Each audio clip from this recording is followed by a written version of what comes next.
Pourquoi y a-t-il tant de violence aujourd'hui dans le pays? Parce que Macron mène une politique d'inégalité et de contre-révolution sociale, et pour la faire passer, il faut qu'il crée de la violence, qu'il maque le mouvement syndical, qu'il maque la jeunesse et qu'il empêche qu'il y ait une résistance populaire massive. Ça, c'est la raison des violences.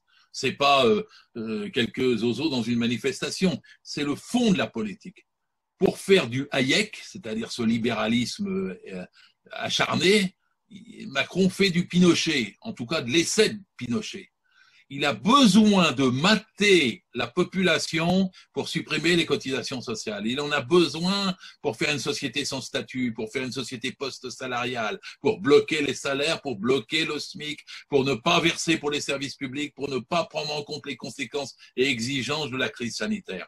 C'est parce que Macron a une politique entêté, acharné, pro-libéral, parce qu'il veut aller jusqu'au bout, que la violence surgit.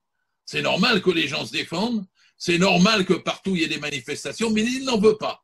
Donc depuis les gilets jaunes, depuis les grèves sur les retraites, il empêche en fait le mouvement de masse de se développer contre sa politique.